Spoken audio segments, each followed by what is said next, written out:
제가 오늘로 세 번째 설교자로 강단에 서게 됩니다. 제가 첫 번째 저녁 예배 설교자로 강단에 섰을 때 저를 굉장히 긴장하게 만들던 요소가 한 가지 있었는데, 그것이 바로 성도님들의 설교를 듣는 모습, 태도였습니다. 성도님들은 모두 앉은 자리에서 정말 허리 하나 굽히지 않으시고 설교 시작부터 끝까지 설교자를 뚫어져라 쳐다보는 모습에 오히려 제가 더 긴장한 기억이 납니다. 제가 두 번째 설교자로 섰을 때는 오후 예배 설교였습니다. 모든 성도님들이 앉은 자리에서 똑같이 허리를 꼿꼿하게 펴시고 설교자를 뚫어져라 쳐다보시는 것까지는 똑같은데, 그 상태에서 고개가 떨어지기 시작합니다. 아무리 설교 태도가 좋고 설교 듣는 모습이 훌륭한 우리 아산천동의 성도님들이더라도 이 식곤증을 이겨내는 것이 정말 쉽지가 않구나라는 생각을 했습니다. 그래서 제가 세 번째 설교를 할 때는 반드시 성도님들께 이 몸을 좀 풀 수 있는, 스트레칭할 수 있는 시간을 드려야겠다라고 생각을 해서 제가 지금부터 어깨도 조금 돌려보시고 목도 조금 돌리실 시간을 드릴 건데, 제가 두 가지 질문을 드릴 겁니다. 그 질문에 대해서 답을 생각해 보시면서 조금 몸을 풀어보시는 시간 가지시면 좋겠습니다. 오늘 본문 말씀 6절 말씀 PPT 한번 띄워주시면 감사하겠습니다. 제가 함께 읽어보도록 하겠습니다. 그들이 이렇게 말함은 고발할 조건을 얻고자 하여 예수를 시험함이러라. 예수께서 몸을 굽히사 손가락으로 땅에 쓰시니. 아멘. 바리새인과 서기관들이 가늠한 여인을 어떻게 할까요? 예수님께 묻는데, 예수님께서는 몸을 굽혀서 땅에 무언가를 쓰시기 시작하셨습니다. 첫 번째 질문입니다. 과연 예수님은 땅에 무엇이라고 쓰셨을까요? 이 질문에 대한 정답은 사실 성경에 기록되어 있지 않아서 정답은 없습니다. 그런데 많은 사람들이 이 정도면 인정해 줄 만한 설이다 라고 말하면서 정설로 여겨지는 것이 있습니다. 성도님들은 오늘 각자의 대답을, 각자의 생각을 한번 가지시고 설교를 들어보시면 좋겠습니다. 과연 바리새인들이 음행한 여인을 고발하는 가운데 예수님은 땅에 무엇이라고 쓰고 계셨을까? 그것에 대해서 각자의 대답을 한번 내려보셨으면 좋겠습니다. 두 번째 질문 드립니다. 8절 말씀 저희 함께 화면 보고 봉독해 보겠습니다. 다시 몸을 굽혀 손가락으로 땅에 쓰시니. 예수님은 죄 없는 자가 돌로 치라 말씀하시고 두 번째 몸을 굽혀서 손가락으로 땅에 무언가를 써내려가기 시작하셨습니다. 과연 예수님이 두 번째 쓰신, 땅에다가 쓰신 것은 무엇이라고 쓰셨을까요? 제가 이 질문을 성도님들께 드리기 전에 청년들에게 먼저 이 질문을 해보았습니다. 그때 청년들의 대답은 이러했습니다. 살인하지 말라라고 10계명을 쓰셨다. 굉장히 똑똑하지 않습니까?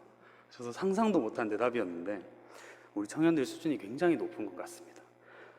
그리고 또 여인아 염려하지 말라라고 예수님이 로맨틱하게 땅에다 쓰셨다. 걱정하지 마 이렇게 써주셨다 라고 청년들이 대답을 했습니다. 그 외에도 정말 다양한 대답들이 있었는데, 오늘 성도님들은 과연 어떤 각자의 대답을 지금 가지고 계시는지 궁금합니다. 성도님들이 궁금해하실 질문에 대한 대답은 설교 끝에서 공개하도록 하겠습니다. 기대하는 마음으로 설교를 들으시면 감사하겠습니다. 자, 기도하고 설교 시작하도록 하겠습니다. 하나님 아버지, 감사합니다. 오늘 이 자리에서 말씀을 전하는 자나 말씀을 듣는 자나 하나님의 말씀을 듣는 가운데 찔림이 있게 하여 주시옵소서. 저희의 심령을 찌른 그 말씀이 저희의 삶을 변화시킬 수 있도록 도와주시옵소서. 그리하기 위하여 오늘 말씀을 선포하는 부족한 종의 모습은 십자가 뒤에 가리시고 오직 하나님만 영광 받으시는, 하나님만 드러나는 예배되게 하여 주옵소서. 감사드리며 이 모든 말씀 예수님 이름으로 기도드립니다. 아멘. 제가 부천에서 생활하는 자취방에는 TV가 없습니다. 그래서 제가 뉴스를 보기 위해서는 인터넷이나 핸드폰으로 뉴스의 기사를 읽거나 동영상을 시청하는 방법으로 뉴스를 봅니다. 스포츠, 경제, 정치, 다양한 분야의 뉴스들을 보는데 인터넷에는 개인의 생각을 자유롭게 표현할 수 있도록 댓글이라는 기능을 만들어 놨습니다. 이 댓글이라는 것은 자신의 어떠한 생각이든 관계없이 자신의 생각을 글로 쓸 수 있도록, 표현할 수 있도록 만들어 놓은 기능입니다. 인터넷은 개인의 익명성을 완전하게 보장하고 있기 때문에 사람들은 대부분 자신의 생각을 가감없이 댓글창에 표현합니다. 그 표현된 댓글들의 대부분의 내용을 보면 다른 사람을 비판하는 내용입니다. 스포츠 기사를 보면 저 사람 밥 먹고 축구만 하는데 왜 저거밖에 못하나? 내가 뛰어도 저거보다 잘하겠다. 스포츠뿐만이 아니라 어떤 뉴스를 보든 어떤 기사를 보든 마찬가지입니다. 사람들은 참 다른 사람을 욕하는 것, 남의 이야기하는 것을 좋아하는 것 같습니다. 근데 문제는 대부분 다른 사람을 이야기하는 것이 비판이라는 점입니다. 혹은 정죄라는 점입니다. 칭찬하는 이야기들은 댓글창에서 거의 찾아볼 수가 없습니다. 그럼 비판하는 댓글 밑에는 대댓글이라는 것이 달립니다. 대댓글이라는 건 무엇이냐? A라는 사람이 댓글을 달았는데 거기에 대해서 B라는 사람이 자신의 생각을 말하고 싶어서 A라는 사람의 댓글 밑에 또 댓글을 다는 것을 대댓글이라고 합니다. 그것을 열어보나 마나 무슨 내용인지 뻔합니다. 네 생각이 옳냐, 내 생각이 옳냐, 자기가 생각하는 정의관을 가지고 상대방을 설득하기 위해서 싸우고 있는 모습이 대부분의 대댓글의 내용입니다. 오늘 말씀은 여러분이 너무나 잘 아시는 가늠하다 잡혀온 여인에 관한 이야기입니다. 바리새인과 서기관들은 자신이 생각하는 옳음 때문에 가늠하다 잡힌 여인을 끌고 와서 예수님 앞에 고발합니다. 오늘 요한복음 8장의 말씀을 정확하게 또 더 깊게 이해하기 위해서 도대체 율법이란 무엇인가? 두 번째, 바리새인들은 어떤 사람들인가? 마지막 세 번째, 예수님의 마음에 대해서 우리가 함께 살펴보기를 원합니다. PPT 화면 한번 띄워주시면 감사하겠습니다. 여러분 잘 아시다시피 구약 성경에는 율법이 굉장히 많이 등장합니다. 구약 성경에 등장하는 율법의 수는 총 613개로 그중 무엇을 해라라는 명령적 율법이 248개, 무엇을 하지 마라와 같은 금지적 율법이 365개 등장합니다. 사실 이 사실을 알게 되었을 때 하나님께 조금은 섭섭한 마음이 들었습니다. 아니 하나님, 사람이 뭐 하지 말라 그러면 더 하고 싶은 게 사람인데 뭐 좋은 거 있으니까 이거 해라 라는 말만 해주시면 되지 왜 이렇게 하지 말라는 말이 더 많습니까? 이런 의문이 생겼었습니다.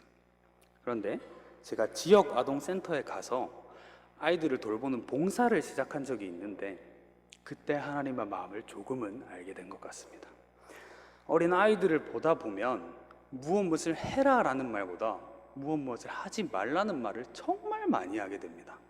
가령 아이들을 수학을 가르친다고 치면 무엇을 해라 라는 명령적 이야기는 우리가 같이 수학 문제 풀어보자 이 한마디가 끝입니다. 그런데 금지적 말, 무엇 하지 마라와 같은 이야기는 정말 끝도 없이 나옵니다. 연필 입에 넣지 마세요. 손가락 코에 넣지 마세요. 코에 넣은 거 옷에 떡지 마세요. 책에 낙서하지 마세요 등 하지 말라는 말은 해도 끝이 없습니다. 하나님이 우리를 보실 때도 비슷한 마음이지 않나 싶습니다. 하나님과 관계 맺고 동행하고 서로 사랑하자고 이 인간들을 창조했더니 하나님을 떠나서 선악과를 따먹고 범죄하고 하나님을 떠나버리고 인간들 서로 돕고 돕는 배필로 서로를 창조해 놨더니 범죄한 이후에 서로 돕기는커녕 하나님 앞에 고발하고 탓하고 단 한 세대를 건너가지 못해서 형이 동생을 가인이 아벨을 살해하는 살인사건이 일어나고 하나님이 인간들을 향하여 하지 말아줘라 제발이라고 말해야 되는 게 얼마나 많은지 이해하게 될 수 있는 것 같습니다. 이렇게 해서 생겨나게 된 것이 율법입니다. 이렇게 생겨나게 된 율법들에서 간음을 다루는 내용이 레위기 20장 10절에 등장하는데, 이 말씀을 세번역본으로 보면 이렇게 나와 있습니다. 저희 함께 봉독하도록 하겠습니다. 시작. 남자가 다른 남자의 아내 곧 자기의 이웃집 아내와 간통하면 간음한 두 남녀는 함께 사형에 처해야 한다. 아멘. 바리새인과 서기관들의 말이 맞지 않습니까? 사형에 처하라고 말씀하고 있으니까요. 심지어 간음이라는 죄는 율법 613개 중에 핵심적인 내용 10개를 뽑아놓은 뭡니까? 10계명 안에도 들어가 있습니다. 10계명의 제7계명 다들 잘 아시다시피 간음하지 말라. 예수님 앞에 간음하여 끌려온 여인은 율법에 따르면 죽어 마땅한 사람이 맞았다는 겁니다. 그런데 이러한 이해는 율법의 중요한 요소를 우리가 빼놓고 생각한 결과라는 사실을 우리가 알아야만 합니다. 예수님께서는 마태복음 5장에 이렇게 말씀하십니다. 내가 율법을 폐하러 온 줄 생각하지 말라. 완전하게 하러 왔다. 예수님께서 오시기 전까지 율법이 불완전했다는 뜻입니다. 불완전하다는 것은 무언가가 더해져서 완전해지거나 무언가를 빼서 완전하게 만들어야 하는데, 이어지는 말씀에서는 이렇게 말합니다. 진실로 너희에게 이르노니 천지가 없어지기 전에는 율법의 1.1획도 없어지지 않는다. 무슨 뜻입니까? 지금 지키고 있는 이 행위에서, 이 율법에서 무언가가 더해져서 율법이 온전하게 되어야 한다는 뜻입니다. 과연 더해져야 되는 이것이 무엇인가? 우리 율법이라는 행위에서 우리가 무엇을 더해야 율법이 완전해지는가? 마태복음 23장 23절에서 그 비밀을 말하고 있습니다. 저희 함께 봉독하도록 하겠습니다. 시작. 화 있을진저 외식하는 서기관들과 바리새인들이여, 너희가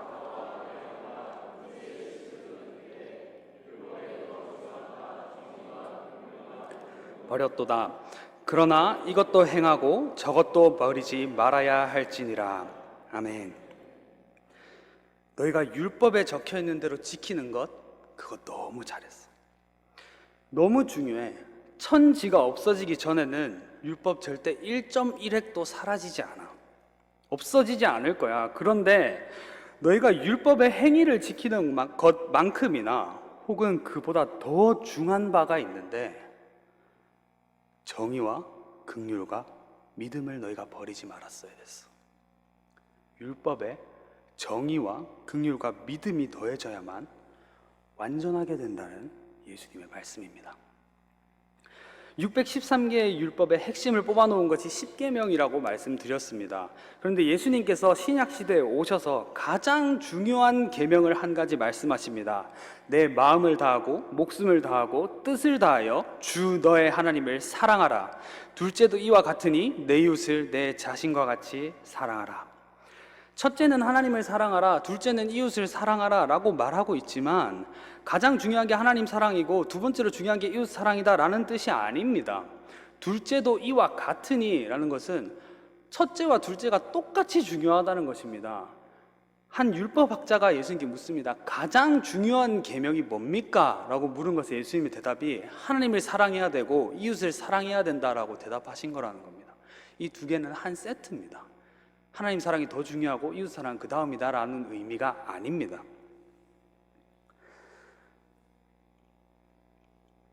앞서 말씀드린 바와 같이 모든 율법은 하나님의 창조 목적인 하나님 사랑과 이웃 사랑의 기초 위에 세워진 겁니다. 하나님을 사랑하고 이웃을 돕고 사랑해야 되는데 사람들이 그러지 못하니까 너희 이거는 하지 마, 이것도 하지 마, 너희 이거는 해야 돼 라고 만들어진 게 율법이라는 겁니다. 여러분, 율법의 행위를 지키는 것도 중요하지만 율법의 목적을 잊지 않는 것이 행위만큼이나 중요하다는 사실을 기억하시길 바랍니다.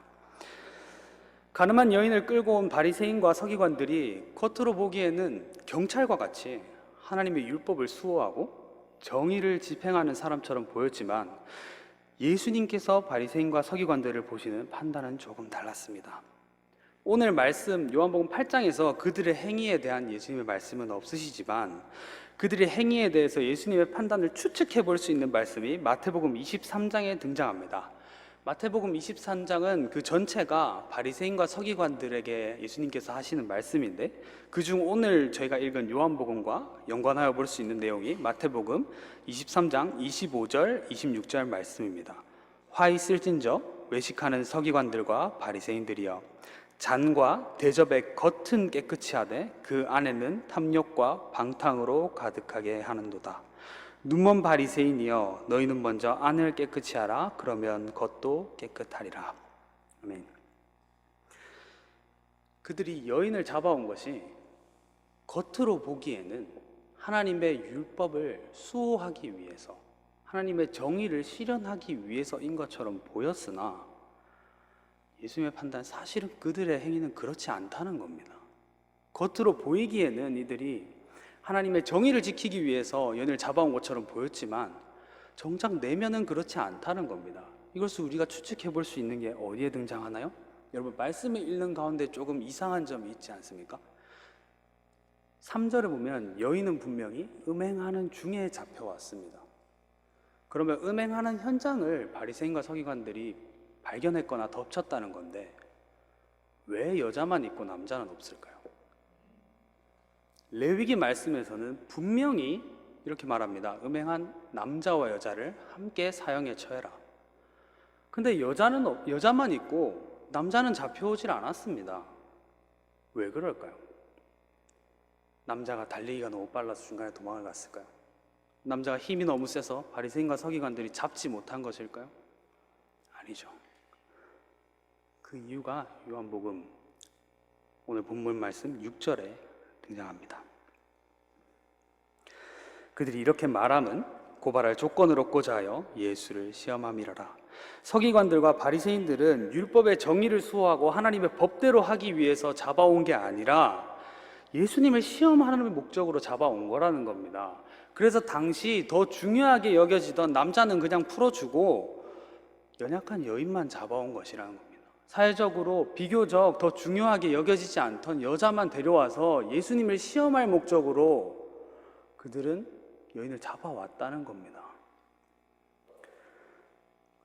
그들에게 하나님의 정의를 수호하고자 하는 마음 따위는 없었습니다. 또한 그들은 여인의 생명을 긍휼히 여기는 마음도 없습니다.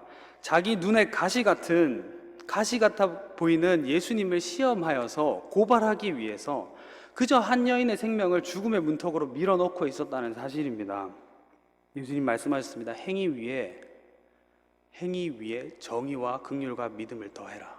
그런데 바리새인들의 행동에는 정의도 없고 여인을 긍휼히 여기는 마음도 전혀 없었습니다. 사랑하는 성도 여러분, 우리는 바리새인들과 서기관과 같이 되지 않기 위해서 주의해야 합니다. 내 목적을 이루기 위해서 사람을 수단으로 여기는 실수를 범하지 않기 위해서 우리는 주의해야만 합니다. 하나님 말씀하십니다. 한 생명이 천하 만물보다 중요하다. 우리는 사람을 수단이 아니라 목적으로 삼을 수 있는 성도님들이 되셔야겠습니다. 이러한 사실을 모두 간파하고 계신 예수님은 기가 막힌 방법으로 여인을 위기에서 구하십니다. 성도님들에게 드렸던 첫 번째 질문, 예수님은 과연 땅에 무엇이라 쓰셨을까에 대한 정설은 여인을 고발하던 바리새인과 서기관들의 죄를 땅에 쓰셨다는 겁니다. 여러분이 생각하신 내용과 비슷하신가요? 두 번째, 예수님께서 땅에 쓰신 것은 돌을 던지려 하는 사람들의 죄명을 땅에다 쓰셨다는 겁니다. 마태복음 7장 2절 말씀을 세번역본에서는 이렇게 말합니다. 너희가 남을 심판하는 그 심판으로 하나님께서 너희를 심판하실 것이요 너희가 되질하여 주는 그 되로 너희에게 되어서 주실 것이다. 아멘. 되라는 것은 여러분 잘 아시다시피 어떤 틀이나 기준을 의미합니다. 너희가 율법을 기준 삼아서 이 여인을 판단하느냐? 그럼 하나님도 마지막 날에 너희를 심판하실 때 율법을 기준 삼아 너희를 심판하실 것이다. 율법 아래에서 우리는 그 누구도 자유할 수 없습니다. 왜입니까? 예수님께서는 살인과 간음의 기준을 완전히 새롭게 제시하셨기 때문입니다. 너희가 간음하지 말라는 말을 들었으나 나는 너희에게 이르노니 여자를 보고 음욕의 마음을 품는 자마다 이미 간음한 자다. 너희가 살인하지 말라는 말을 들었으나 나는 너에게 말하노니 내 이웃에게 분을 내는 자는 심판에 넘겨질 것이고 형제복을 나가라 하는 자는 공회에 넘겨지게 될 것이다. 요한 1서에서는 이렇게까지 말합니다. 내 형제를 미워하는 자는 이미 살인한 자다. 율법을 기준으로 삼으면 여기 있는 우리는 그 누구도 자유할 수 없습니다. 여러분, 이웃을 한 번도 미워해보지 않은 사람이 있습니까? 우리 모두 살인죄입니다. 율법으로 따지면. 간음하다 붙잡혀온 여인을 바리새인과 서기관들이 고발하자 예수님께서는 여인을 고발하는 바리새인과 서기관들의 죄명을 땅에 쓰십니다. 그리고 일어나서 말씀하십니다. 죄 없는 자가 먼저 돌로 치라. 그리고 다시 몸을 굽히고 여인을 돌로 치려고 모여있는 사람들의 죄명을 쓰기 시작하십니다. 너희가 율법으로 여인을 치려 하느냐? 그럼 나도 율법으로 너희를 심판해 주겠다. 너희 죄명이 이래. 예수님이 쓰셨다는 겁니다. 그 누구도 아무도 여인에게 돌을 던질 수 없습니다. 그리고 모두가 떠나가자 예수님은 여인에게 이렇게 말씀하십니다. 너를 정죄한 이들이 어디 갔느냐? 여인이 말합니다. 아무도 없습니다. 예수님 여인에게 이야기하십니다. 나도 너를 정죄하지 아니하노니 가서 다시는 죄짓지 말라. 다시는 죄짓지 말라. 이것은 오늘날을 살아가는 우리에게도 마찬가지입니다. 한 번 죽는 것은 사람에게 정해진 것이요 이후에는 심판이 있다라고 말씀하십니다. 그 심판의 때 우리가 남들에게 들이댄 그 기준들로 남을 정죄한 그 정죄로 너희를 심판하겠다고 말씀하십니다. 우리는 이 말씀을 잘 이해해야 합니다. 예수님은 우리 모두를 율법으로 심판하고자 이런 말씀을 하신 것이 아닙니다. 예수님의 마음을 우리는 알아야 합니다. 제발 너희 서로가 빨간 죄 지은 사람이 파란 죄 지은 사람 욕하지 말고, 파란 죄 지은 사람이 노란 죄 지은 사람 비난하지 말고, 내가 너희에게 한 것처럼 너희가 서로에게 행하라는 예수님의 절절한 마음인 것입니다. 우리는 예수님의 그 마음을 알아야만 합니다. 너희 서로가 서로를 향하여 용서와 사랑과 긍휼의 마음을 가지라고 외치는 예수님의 그 마음을 우리는 이해해야만 합니다. 오늘 말씀을 정리합니다. 첫째로 율법은 하나님 사랑, 이웃 사랑이라는 기초 위에 쌓인 것입니다. 율법을 지키는 것이 너무나 중요하지만 그것만큼이나 중요한 것이 긍휼과 정의와 믿음이라는 율법의 요소를 우리는 기억해야만 합니다. 율법은 하나님 사랑, 이웃 사랑을 이루기 위해서 존재하는 것이라는 그 목적을 우리는 기억해야만 합니다. 두 번째로 바리새인과 서기관과 같이 하나님 사랑, 이웃 사랑은 없이 그저 행위들로 성경을 많이 읽음으로 헌금을 많이 함으로 예배에 참석하는 우리의 행위들로 신앙생활에 만족을 하고 있는 것은 아닌지 주의해야 합니다. 또한 내 목적을 이루기 위해서 사람을 수단으로 삼고 있는 것은 아닌지, 사람의 생명을 가볍게 여기고 있는 것은 아닌지 우리 자신을 돌아보아야만 합니다. 마지막으로 우리는 예수님의 마음을 알아야 합니다. 하나님은 내가 남을 심판하는 그 기준으로 너를 심판하겠다 말씀하십니다. 사랑하는 성도 여러분, 여러분은 이웃을 향하여 어떤 기준을 대고 계십니까? 어떤 판단을 내리고 계십니까? 저 사람은 벌보다도 싸. 저 사람은 욕먹어도 마땅해. 왜냐하면 이런 죄 지었으니까. 라는 식의 판단을 내리고 계시다면 말씀은 말합니다. 하나님께서도 마지막 심판하실 때 너에게 그런 기준을 댈 것이다. 하나님께서 여러분을 같은 기준으로 판단하실 것입니다. 우리는 아무도 율법 아래에서 자유할 수 없습니다. 우리는 아무런 대가 지불 없이 예수 그리스도의 대속으로 말미암아 값없이 용서함을 받았습니다. 하나님께 한없는 은혜와 사랑을 입은 용서받은 죄인들인 것입니다. 우리가 용서받은 죄인들이라면, 하나님께 용서를 받고 은혜를 입고 사랑을 입었다면 우리는 우리 이웃에게도 받은 대로 행해야만 합니다. 오늘 들은 말씀을 생각하시면서 나의 삶을 한번 돌아보시면서 같이 회개하는 마음을 가지시면서 함께 찬양하도록 하겠습니다. 오늘 나는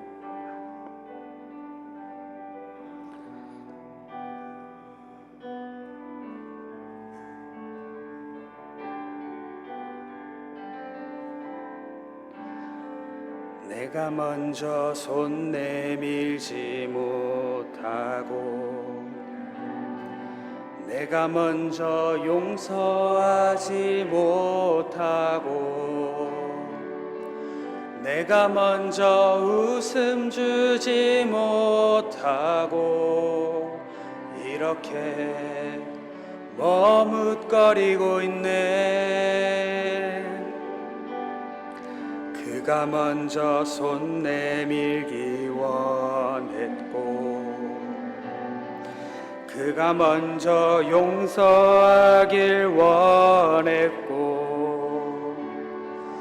그가 먼저 웃음 주길 원했네. 나는 어찌 된 사람인가. 오 간교한 나의 입술이요 오 더러운 나의 마음이요 왜 나의 입은 사랑을 말하면서 왜 나의 마음은 화해를 말하면서 왜 내가 먼저 져줄 수 없는가. 왜 내가 먼저 손해볼 수 없는가. 오늘 나는 오늘 나는 주님 앞에서 몸둘 바 모르고 이렇게 흐느끼며 서 있네. 어찌할 수 없는 이 맘을 주님께 맡긴 채로 오 간교한 나의 입술이요 오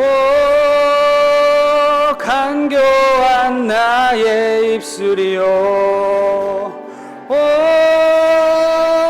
더러운 나의 마음이요 왜 나의 입은 사랑을 말하면서 왜 나의 마음은 화해를 말하면서 왜 내가 먼저 져줄 수 없는가. 왜 내가 먼저 손해볼 수 없는가. 오늘 나는 오늘